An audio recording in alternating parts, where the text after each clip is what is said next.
ओम श्री गणेशाय नमः। आप सभी का हमारे YouTube चैनल पर हार्दिक स्वागत है।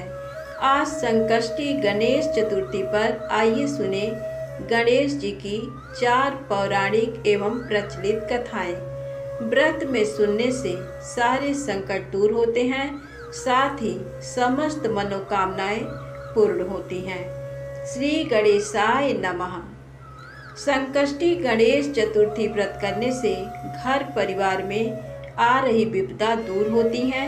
कई दिनों से रुके मांगलिक कार्य संपन्न होते हैं तथा भगवान श्री गणेश असीम सुखों की प्राप्ति कराते हैं। माह की किसी भी चतुर्थी के दिन भगवान श्री गणेश की पूजा के दौरान संकष्टी गणेश चतुर्थी व्रत की कथा पढ़ना अथवा सुनना जरूरी होता है। पौराणिक एवं प्रचलित श्री गणेश कथा के अनुसार एक बार देवता कई विपदाओं में घिरे थे। तब वह मदद मांगने भगवान शिव के पास आए। उस समय शिव जी के साथ कार्तिकेय तथा गणेश जी भी बैठे थे। देवताओं की बात सुनकर शिव जी ने कार्तिकेय व गणेश जी से पूछा कि तुम में से कौन देवताओं के कष्टों का निवारण कर सकता है। तब कार्तिकेय व गणेश जी दोनों ने ही स्वयं को इस कार्य के लिए सक्षम बताया। इस पर भगवान शिव ने दोनों की परीक्षा लेते हुए कहा कि तुम दोनों में से जो सबसे पहले पृथ्वी की परिक्रमा करके आएगा वही देवताओं की मदद करने जाएगा। भगवान शिव के मुख से ये वचन सुनते ही कार्तिकेय अपने वाहन मोर पर बैठकर पृथ्वी की परिक्रमा के लिए निकल गए।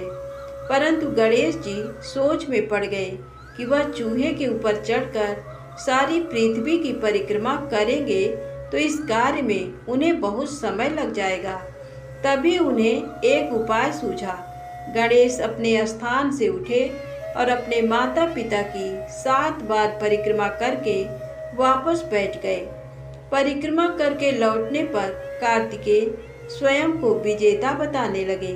तब शिव जी ने श्री गणेश से पृथ्वी की परिक्रमा ना करने का कारण पूछा।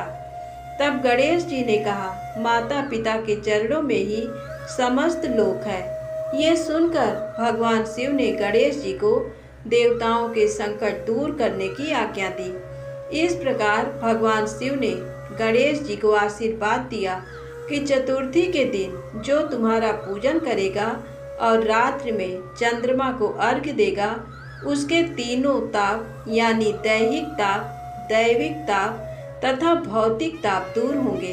इस व्रत को करने से व्रतधारी के सभी तरह के दुख दूर होंगे और उसे जीवन के भौतिक सुखों की प्राप्ति होगी। चारों तरफ से मनुष्य की सुख समृद्धि बढ़ेगी। पुत्र पौत्र आदि धन ऐश्वर्य की कमी नहीं रहेगी। गणेश चतुर्थी व्रत की दूसरी कथा। एक समय की बात है, राजा हरिश्चंद्र के राज्य में एक कुम्हार था। वह मिट्टी के बर्तन बनाता, लेकिन वे कच्चे रह जाते थे। एक पुजारी की सलाह पर उसने इस समस्या को दूर करने के लिए एक छोटे बालक को मिट्टी के बर्तनों के साथ आवा में डाल दिया। उस दिन संकष्टी चतुर्थी का दिन था। उस बच्चे की माँ अपने बेटे के लिए परेशान थी। उसने गणेश जी से बेटे की कुशलता की प्रार्थना की। दूसरे दिन जब कुम्हार ने सुबह उठकर देखा तो आवा में उसके बर्तन तो पक गए थे, लेकिन बच्चे का बाल बांका भी नहीं हुआ था। वह डर गया और राजा के दरबार में जाकर सारी घटना बताई। इसके बाद राजा ने उस बच्चे और उसकी माँ को बुलवाया तो माँ ने सभी तरह के विघ्न को दूर करने वाली संकष्टी चतुर्थी का वर्णन किया। इस घटना के बाद से महिलाएं संतान और परिवार के सौभाग्य के लिए संकट चौथ का व्रत करने लगीं। गणेश चतुर्थी की तीसरी कथा। एक समय की बात है कि विष्णु भगवान का विवाह लक्ष्मी जी के साथ सुनिश्चित हो गया। विवाह की तैयारी होने लगी। सभी देवताओं को निमंत्रण भेजे गए, परंतु गणेश जी को निमंत्रण नहीं दिया। कारण जो भी रहा हो, अब भगवान विष्णु की बारात जाने का समय आ गया। सभी देवता अपनी पत्नियों के साथ विवाह समारोह में आए। उन सब ने देखा कि गणेश जी कहीं दिखाई नहीं दे रहे हैं। तब वे आपस में चर्चा करने लगे कि क्या गणेश जी को नहीं न्योता है या स्वयं गणेश जी ही नहीं आए हैं। सभी को इस बात पर आश्चर्य होने लगा। तभी सबने विचार किया कि विष्णु भगवान से ही इसका कारण पूछा जाए। विष्णु भगवान से पूछने पर उन्होंने कहा कि हमने गणेश जी के पिता भोलेनाथ महादेव को न्योता भेजा है। यदि गणेश जी अपने पिता के साथ आना चाहते तो आ जाते। अलग से न्योता देने की कोई आवश्यकता भी नहीं थी।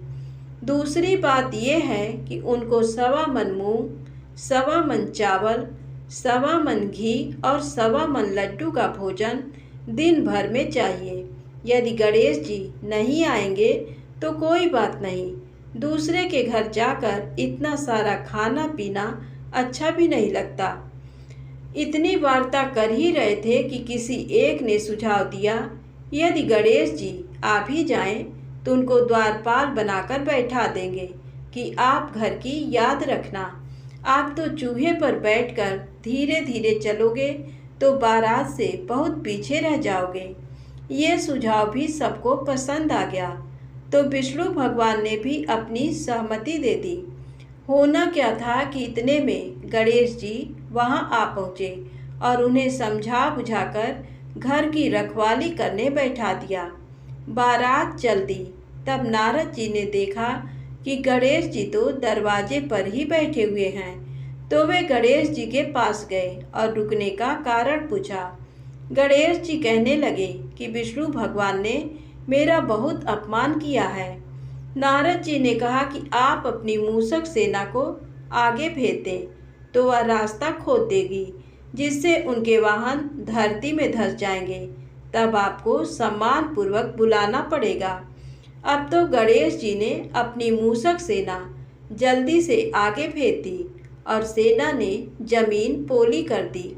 जब बारात वहां से निकली तो रथों के पहिए धरती में धंस गए। लाख कोशिश करें परंतु पहिए नहीं निकले। सभी ने अपने अपने उपाय किए परंतु पहिए तो नहीं निकले, बल्कि जगह जगह से टूट गए। किसी के समझ में नहीं आ रहा था कि अब क्या किया जाए। तब तो नारद जी ने कहा, आप लोगों ने गणेश जी का अपमान करके अच्छा नहीं किया। यदि उन्हें मनाकर लाया जाए तो आपका कार्य सिद्ध हो सकता है और ये संकट टल सकता है। शंकर भगवान ने अपने दूत नंदी को भेजा और वे गणेश जी को लेकर आए। गणेश जी का आदर सम्मान के साथ पूजन किया। तब कहीं रथ के पहिए निकले। अब रथ के पहिए निकल तो गए परंतु वे टूट फूट गए तो उन्हें सुधारे कौन। पास के खेत में खाती काम कर रहा था, उसे बुलाया गया। खाती अपना कार्य करने के पहले श्री गणेशाय नमः कहकर गणेश जी की वंदना मन ही मन करने लगा। देखते ही देखते खाती ने सभी पहियों को ठीक कर दिया। तब खाती कहने लगा कि हे देवताओं, आपने सर्वप्रथम गणेश जी को नहीं मनाया होगा और ना ही उनकी पूजन की होगी, इसीलिए तो आपके साथ ये संकट आया है। हम तो मूर्ख अज्ञानी हैं, फिर भी पहले गणेश जी को पूजते हैं, उनका ध्यान करते हैं। आप लोग तो देवतागण हैं, फिर भी आप गणेश जी को कैसे भूल गए। अब आप लोग भगवान श्री गणेश जी की जय बोलकर जाएं तो आपके सब काम बन जाएंगे और कोई संकट भी नहीं आएगा। ऐसा कहते हुए बारात वहां से चल दी और विष्णु भगवान का लक्ष्मी जी के साथ विवाह संपन्न करा के सभी सकुशल घर लौट आए। हे गणेश जी महाराज, आपने विष्णु जी को जैसो कारज सारियो ऐसो कारज सबको सिद्ध कर जो। बोलो गजानन भगवान की जय। श्री गणेश चतुर्थी व्रत की पौराणिक कथा के अनुसार एक बार भगवान शिव तथा माता पार्वती नर्मदा नदी के किनारे बैठे थे। वहां माता पार्वती ने भगवान शिव से समय व्यतीत करने के लिए चौपड़ खेलने को कहा। भगवान शिव चौपड़ खेलने के लिए तैयार हो गए। परंतु इस खेल में हार जीत का फैसला कौन करेगा?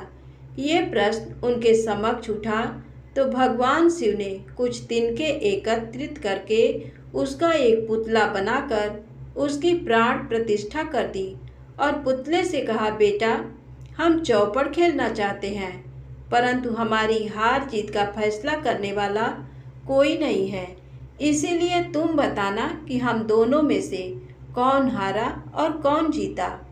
उसके बाद भगवान शिव और माता पार्वती का चौपड़ खेल शुरू हो गया। ये खेल 3 बार खेला गया और संयोग से तीनों बार माता पार्वती ही जीत गईं।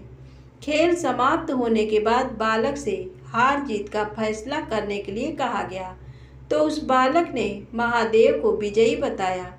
ये सुनकर माता पार्वती क्रोधित हो गई और क्रोध में उन्होंने बालक को लंगड़ा होने, कीचड़ में पड़े रहने का श्राप दे दिया।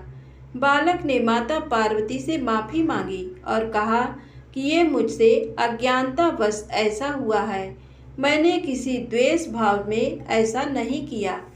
बालक द्वारा क्षमा मांगने पर माता ने कहा, यहाँ गणेश पूजन के लिए नाग कन्याएं आएंगी, उनके कहे अनुसार तुम गणेश व्रत करो, ऐसा करने से तुम मुझे प्राप्त करोगे। ये कहकर माता पार्वती शिव के साथ कैलाश पर्वत पर चली गईं।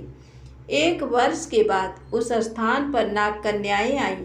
तब नाग कन्याओं से श्री गणेश के व्रत की विधि मालूम करने पर उस बालक ने 21 दिन लगातार गणेश जी का व्रत किया। उसकी श्रद्धा से गणेश जी प्रसन्न हुए। उन्होंने बालक को मनोवांछित फल मांगने के लिए कहा। उस पर उस बालक ने कहा, हे गणेश जी महाराज, मुझ में इतनी शक्ति दीजिए कि मैं अपने पैरों से चलकर अपने माता पिता के साथ कैलाश पर्वत पर पहुंच सकूं और वे ये देखकर प्रसन्न हो।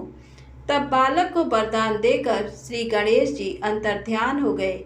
इसके बाद वह बालक कैलाश पर्वत पर पहुंच गया और कैलाश पर्वत पर पहुंचने की अपनी कथा उसने भगवान शिव को सुनाई। चौपड़ वाले दिन से माता पार्वती शिव जी से विमुख हो गई थी, अतः देवी के रुष्ट होने पर भगवान शिव ने भी बालक के बताए अनुसार 21 दिनों तक श्री गणेश का व्रत किया। इस व्रत के प्रभाव से माता पार्वती के मन से भगवान शिव के लिए जो नाराजगी थी वह समाप्त हो गई। तब ये व्रत विधि भगवान शंकर ने माता पार्वती को बताई। ये सुनकर माता पार्वती के मन में भी अपने पुत्र कार्तिकेय से मिलने की इच्छा जागृत हुई। तब माता पार्वती ने भी 21 दिन तक श्री गणेश जी का व्रत किया तथा दुर्वा, फूल और लड्डुओं से गणेश जी का पूजन अर्चन किया। व्रत के 21वें दिन कार्तिकेय जी स्वयं माता पार्वती जी से आ मिले। उस दिन से श्री गणेश चतुर्थी का ये व्रत समस्त मनोकामनाओं की पूर्ति करने वाला व्रत माना जाता है। इस व्रत को करने से मनुष्य के सारे कष्ट दूर होकर मनुष्य को समस्त सुख सुविधाएं प्राप्त होती हैं। धन्यवाद दोस्तों, वीडियो पसंद आए तो कृपया चैनल को सब्सक्राइब अवश्य करें और वीडियो को लाइक करें। प्रेम से बोलें, गणेश जी महाराज की जय हो।